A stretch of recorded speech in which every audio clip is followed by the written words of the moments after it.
we saw regarding the nutrition in amoeba. So we are seeing nutrition in single-celled organism, and the paramecium is also one more single-celled microorganism. In its, how does the nutrition takes place? You can see this is the shape of the paramecium. It is told that the paramecium resembles the shape of the sole of a chappal or a shoe. It resembles the sole, the bottom part you can see. In this paramecium, what happens? I have drawn the figure of the paramecium. You can see that the star-like whatever is it is contractile vacuole, which can expand and which can contract. Then dotted is the cytoplasm, and two nuclei are there, micro and macro. And these small round things inside some dots I have put, it is a food vacuole. And here the paramecium has a mouth. Amoeba did not have a mouth. With pseudopodia it absorbed the food. Paramecium is having a special space in its body, which is called as mouth or buccal cavity. Okay, what happens is that paramecium is a aquatic microorganism. It resides in the water. So what happens in the water when it is flowing? With the flow of the water, some food particles, that is like bacteria and what you call it as small that is herbivorous plants, small plants in which are there in the aquatic region. Those are the food of the paramecium. So what happens? These food particles will flow along with the water. And you can see these lines I have drawn. These lines which I have drawn, these lines are very important part. They are called as cilia. Cilia means what? Hair-like structure. How amoeba can move from one place to another place with the help of the what you call it as finger-like projection, which is called as pseudopodia. The paramecium can move with hair-like structure, which is called as cilia. It not only helps in motion. What it may do, you can see here, the food particles as it comes nearer to the paramecium, the cilia will entangle that food. It won't allow the food to escape. And then it will, and what it will do? It will entangle and it will pass that food to the mouth, and inside the mouth the food enters. From the mouth the food comes to the food vacuole. Inside the food vacuole the food is digested. The unwanted food is thrown out into the cytoplasm, and the cytoplasm will give pass this unwanted food to the contractile vacuole. This contractile vacuole will contract, and through diffusion the unwanted food is thrown out. This is how the nutrition in paramecium takes place. So till now we saw nutrition in single-celled organism, that is amoeba and paramecium. So you can see the diagram of paramecium over here. The star-like whatever two things I have drawn, it is a contractile vacuole. This two is the micro and macronucleus. Dotted whatever shown is the cytoplasm. This is the mouth of the paramecium, and this hair-like structure which is called the cilia. It is shape of the sole of a chappal. Okay. What happens is that along with it is an aquatic organism, microorganism. So along with the flow of the water, food particles will be flowing. The cilia will recognize that food particle, and what it will do, it is hair-like structure, so it will surround that food particle and won't allow the food particle to flow into the water. So it entangles, traps. How the pseudopodia traps in amoeba, here also what happens, the paramecium traps the food. So the cilia helps to trap the food, and that trapped food is slowly comes to the mouth. The mouth opens, the food particle enters inside, and from the once it enters into the cytoplasm, it passes to the food vacuole. It enters into the food vacuole. In the food vacuole, it gets digested. Unwanted food material is thrown out. Through the cytoplasm, it enters into the contractile vacuole, and from the contractile vacuole, it is thrown out through through the membrane of the paramecium. That is how the nutrition in paramecium takes place. So till now you have seen nutrition in single celled organism. But what happens in multicellular organism? Next I will explain you. Now we will see how nutrition is taken by multicellular animals. Multicellular means it is not made up of one cell, different cells. Many cells together will make the tissues, tissues together will make the organs, and organs together will make the organ system.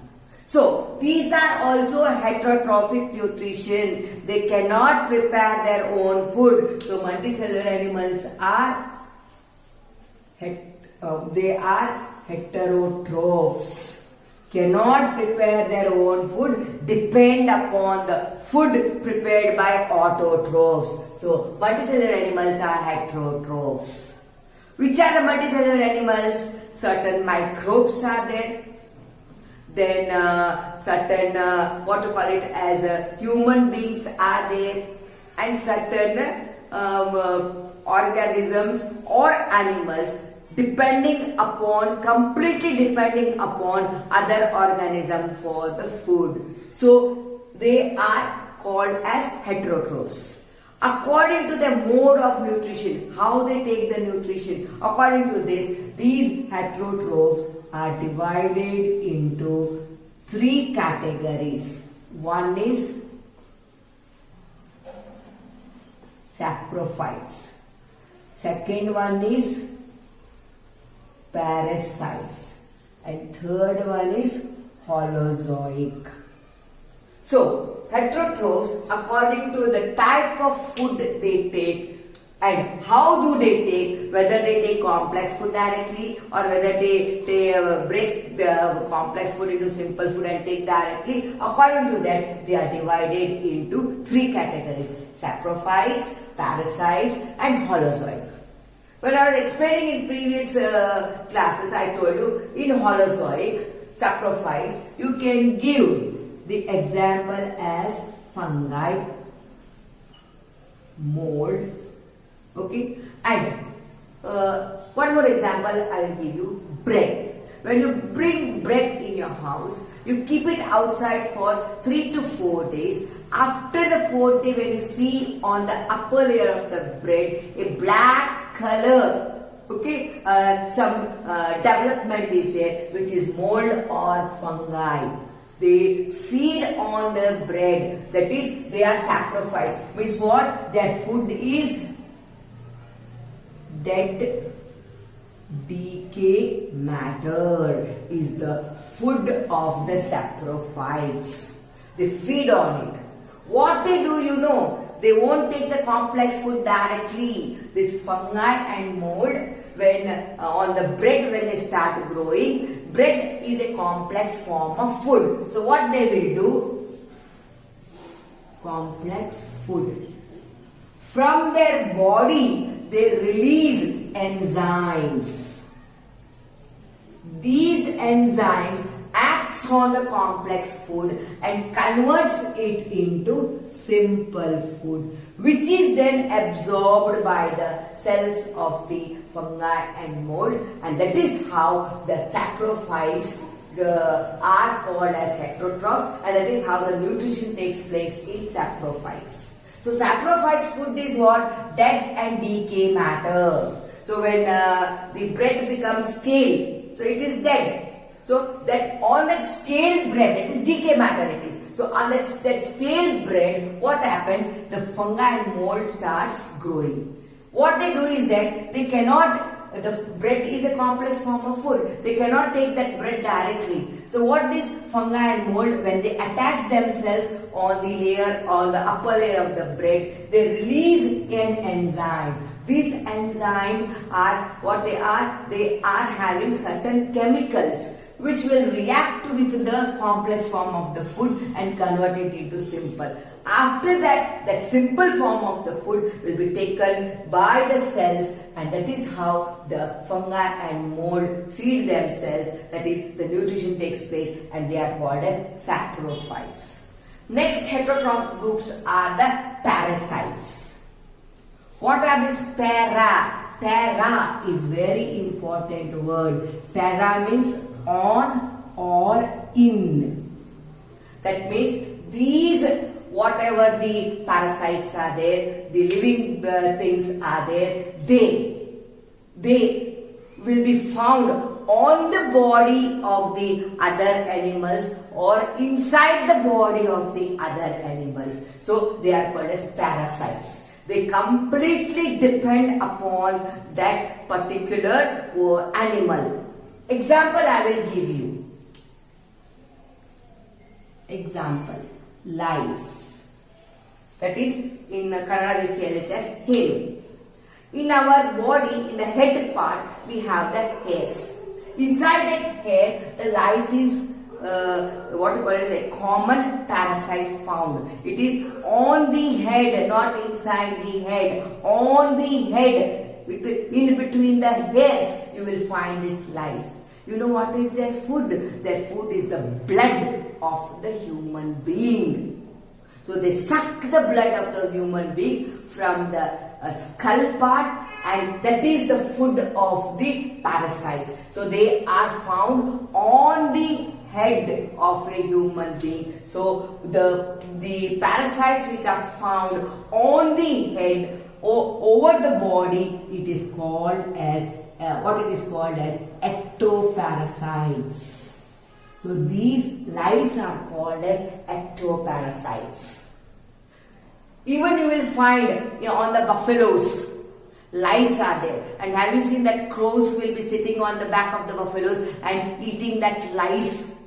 So lice are found not only in human being, on the buffalo also you will find that lice. They depend on the blood of what you call it as the buffalo, and that is their food. So they are parasites. They are found on the body. So they are called as ectoparasites. One more example I will give you. E. coli. It is a bacteria. It is found in our human body. Inside the body, inside the small intestine. Okay, so they are useful also for our human body. And in small intestine, whatever the part of the digested food will come, that is the food of this E. coli. So it survives on that. So it is inside the small intestine of human body. So they are called as endoparasites. Endo means parasites. Endo means inside. Ecto means outside. So parasites are of two types. Para means on or in. So parasites is also, they are also heterotrophs. They depend upon the others for the food. So here example lice, it depends upon the blood of human being or blood of the animals. They are found on the body. So they are called as ectoparasites. Their food is the blood of the living things.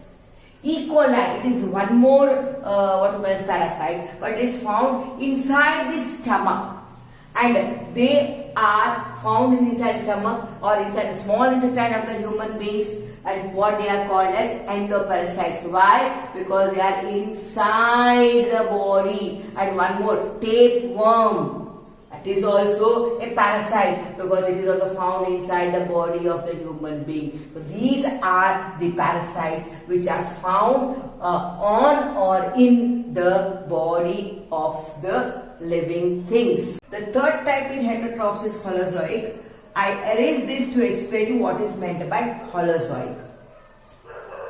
Holozoic. Okay.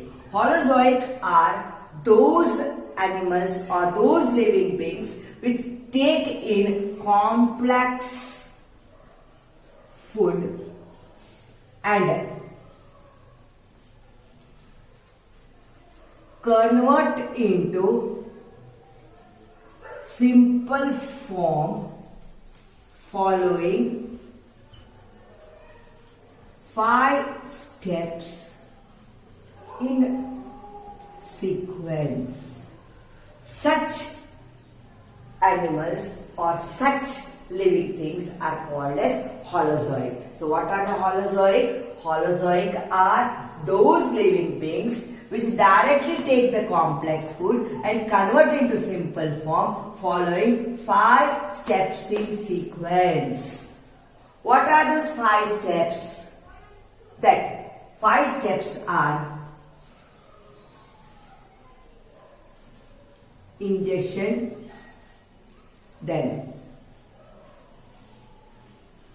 digestion, then absorption, after absorption assimilation, and then egestion. Each and every multicellular organism, that is higher animals, they follow these 5 steps, absorbs the complex food and converts into simple form. To convert complex food into simple form, they follow these 5 steps in sequence. First, the ingestion should come. After ingestion, the digestion will take place. After digestion, the absorption will take place. After absorption, assimilation will take place. And after assimilation, egestion will take place. The 5 steps in sequence, the first step is ingestion. What is meant by ingestion? Intake of complex food. Second step is digestion. Converting complex food into simple form. Third thing is absorption. Simple form of food absorbed and transported to body cells. Fourth one is assimilation. What is assimilation means? What happens? Whatever the absorbed food transported to body cell, the absorbed food is stored to produce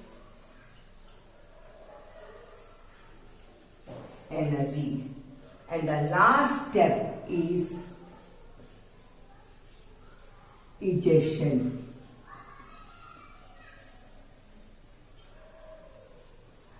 Unwanted or waste food thrown out of the body, that is called as egestion. Now let us see one by one in detail all these 5 steps in sequence. So Holozoic means what? The living beings taking the complex food directly, converting it to its simple form by following these 5 steps in sequence. First step is ingestion. Ingestion means what? Intake of complex food. Whatever the food we eat, it is the complex food that we take in, it is called as ingestion. Second is digestion. Whatever the complex form of the food is taken, it should be converted into simple form. So converting complex food into simple form is called as the digestion. After the conversion into simple form, the simple form of the food should be absorbed and it should be transported to body cell. Our body is multicellular. So many cells are there. To each and every cell, this absorbed food should be transported, and the blood will transport this food to each and every part of the body cells.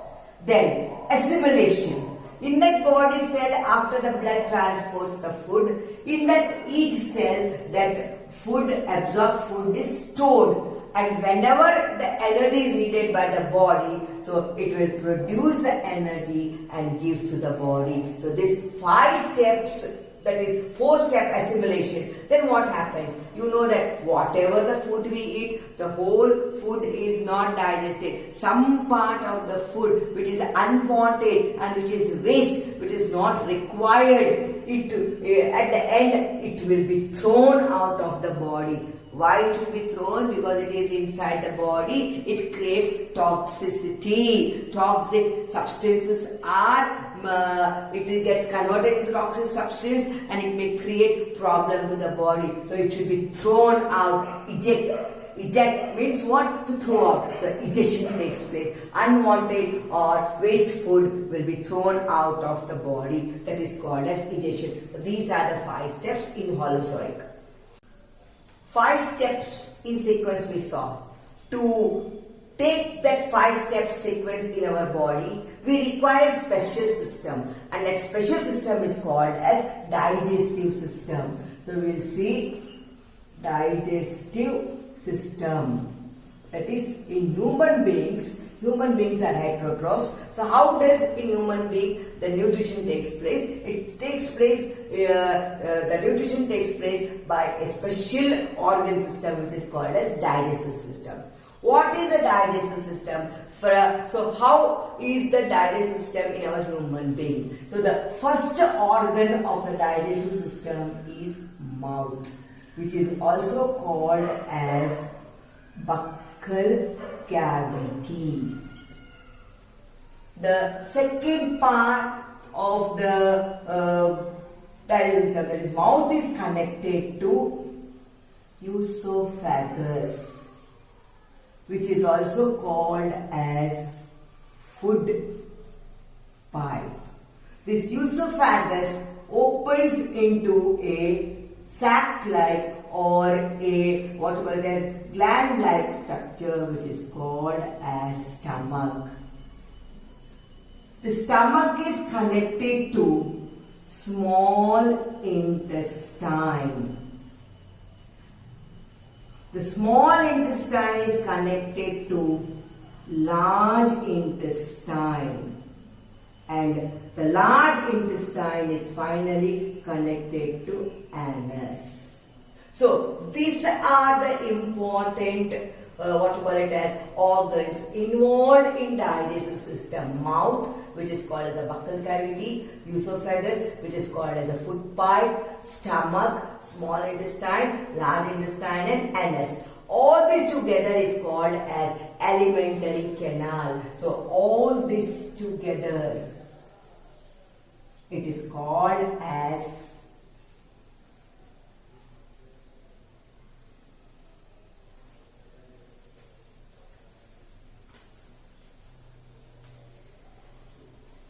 alimentary canal. So from the mouth, it is a tube-like structure. From the mouth it starts opening till anus. The tube-like structure will be there, which is called as alimentary canal. And you know how much it is? It is about 9 meter long. This whole alimentary canal is there. And in that 9 meter long, the small intestine which I told you, it is about 4 to 4.5 meter. Is our small intestine only in 9 meter long from mouth to anus. So this is the alimentary canal, which is very important in digestive system. Along with the alimentary canal, some associated glands are also there. So digestive system, first is the alimentary canal and then the associated glands. What are those associated glands? Means those glands which produce enzymes, so that enzymes can act on the complex food and then convert it into simple form. So alimentary canal, just now I explained you, that is mouth, esophagus, stomach, small intestine, large intestine, and anus. Now let us see one by one part of this digestive system, that is mouth. What happens in the mouth? What is digested? How the complex form of food is converted into simple form. So first we will see mouth. In the mouth, what you have? Teeth and tongue are there. So mouth contains teeth and tongue. And one more thing is there in the mouth. Mouth also have saliva gland, that is an associated gland which I talked just now. So alimentary canal with associated glands. The digestive system is compromised of these two. Otherwise the digestion won't take place. So teeth, tongue and saliva gland. So what is the work of the teeth? The complex food, whatever we eat, it is chewed by the teeth. The larger part of the food is broken into small pieces of food that is done by the teeth. At the same time, the saliva gland will release an enzyme called as saliva amylase. So what will happen? The tongue will, whatever the food chewed by the teeth, it converts into small what we call as particles. It mixes small particles with saliva. Very important. So what happens? The food which is chewed and turned into small particles, this tongue will roll and mix that small particles with the saliva and makes it very soft.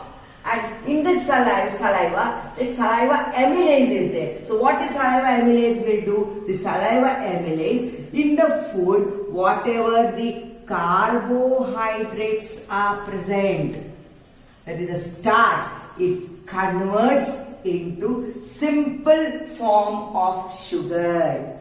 So what it will do? The carbohydrates are converted into simple form of sugar. Okay, that is the work of the saliva amylase. So in the mouth only the carbohydrate is converted into simple form of sugar. Now from the mouth, whatever the food is there, it is mixed with the what you call it as saliva, and it has become very soft. And that food, it is called as bolus. This bolus food will enter into the esophagus, which is a food pipe. So what happens? The next is the esophagus. What it is called as food pipe. So the bolus enters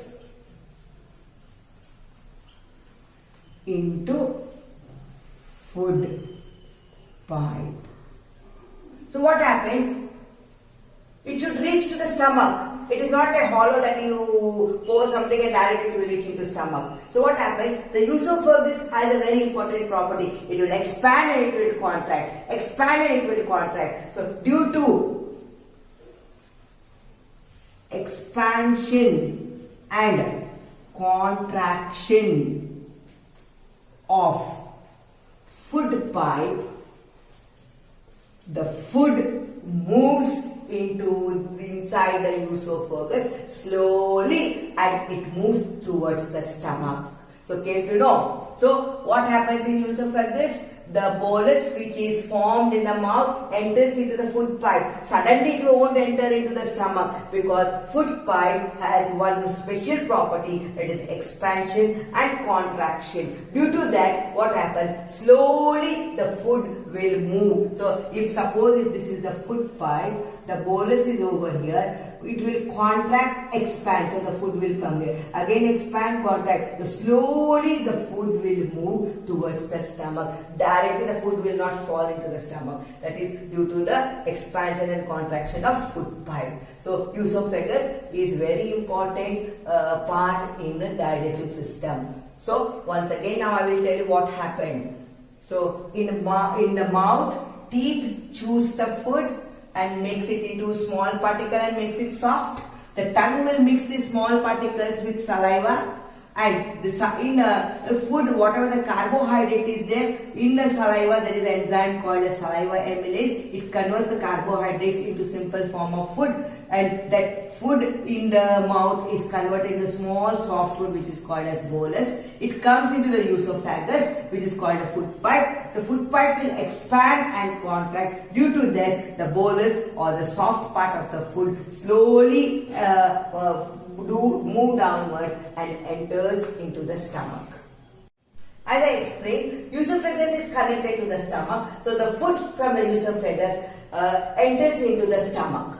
Let us see what happens in the stomach. What is stomach? It is a large organ. Okay, and it expands. How esophagus have the expansion movement, in the same way stomach also have. It expands. It expands when food enters into it.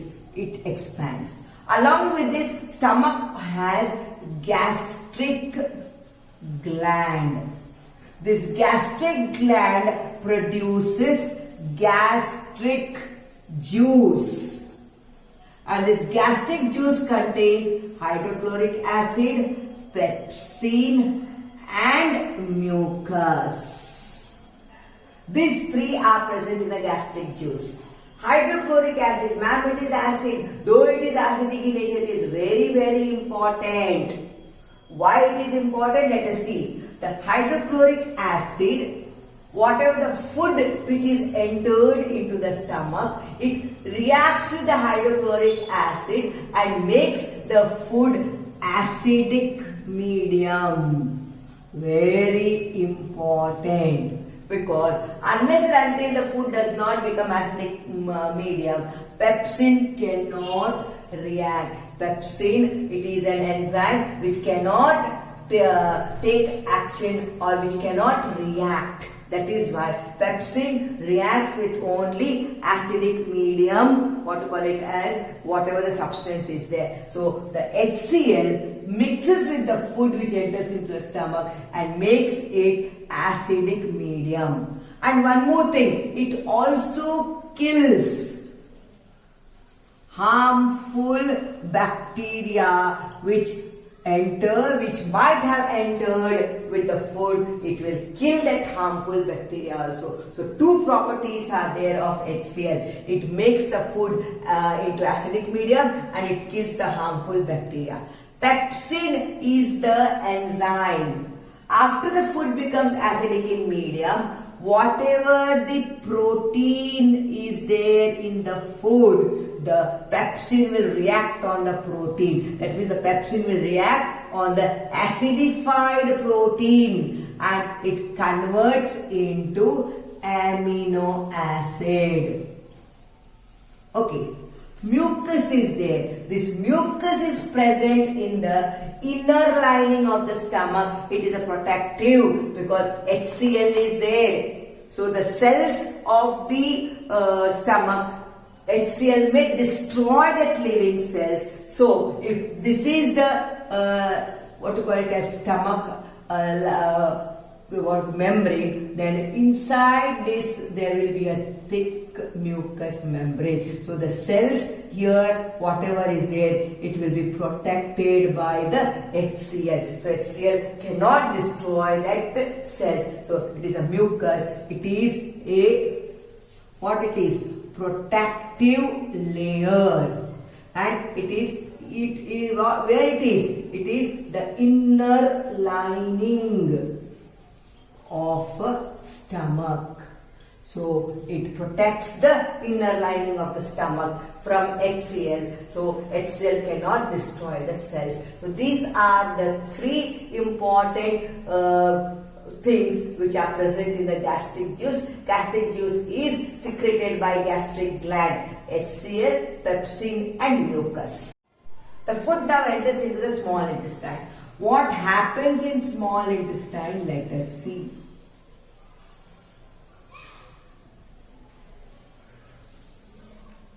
In the small intestine, the food which enters, it is in acidic in medium. So the food till now, the carbohydrate and protein is only digested and converted into simple form. What about the fats?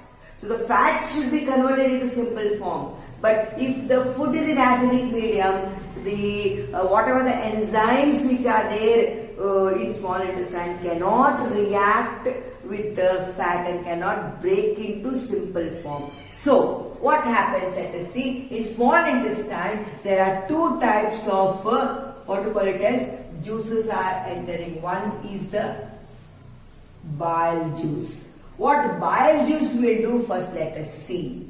The bile juice will enter into small intestine through liver. Liver produces the bile juice and it enters into the small intestine.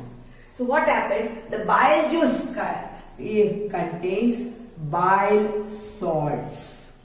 So these bile salts react with acidic food and convert into alkaline form. So the first function of bile salt is to convert the acidic medium of food into alkaline form.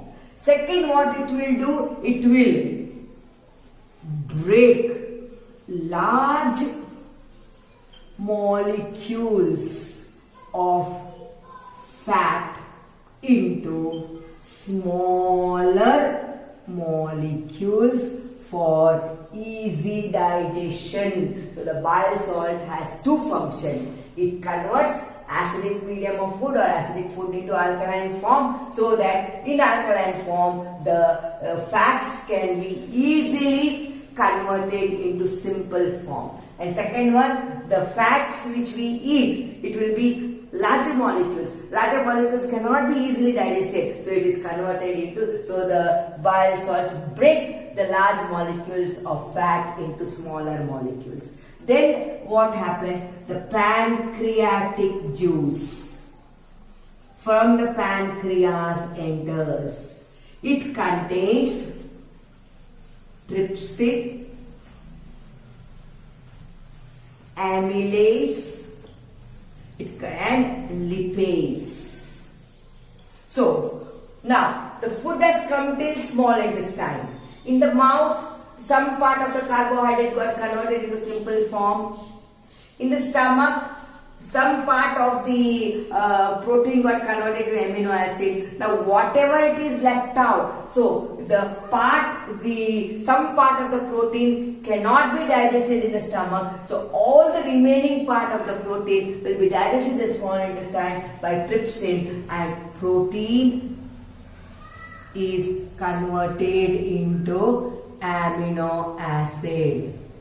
Then some part of the carbohydrate is left out, which will be converted into glucose by amylase, that pancreatic amylase. So what happens? The carbohydrate is converted into simple form of sugar called as glucose.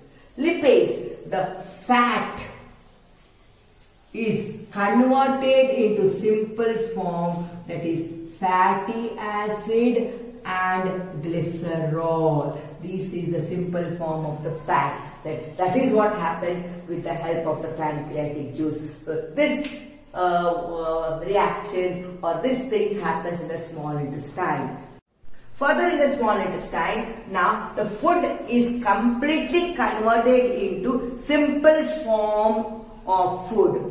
On the walls of the small intestine, there are finger-like projection like this. These are called as villi. And these villi are surrounded by blood capillaries. Very important. And whatever the simple form of the food is absorbed by these villi, the blood capillaries walls and the walls of the villi come in contact with each other and exchange takes place. What is called as the digested food, which is in simple form, is absorbed by the blood, and this blood is then through the circulatory system is transported to each and every cell of our body. That is very important, this takes place in small intestine. So villi are attached to the walls of the small intestine, which helps in transporting the simple form of the food to each and every cell of the body. So finally, unabsorbed food which is not wanted by the body. So unabsorbed food from the small intestine enters into the large intestine. The walls of large intestine, what do they do, you know? In this unabsorbed food, whatever the water content is there, it absorbs this water content, and the remaining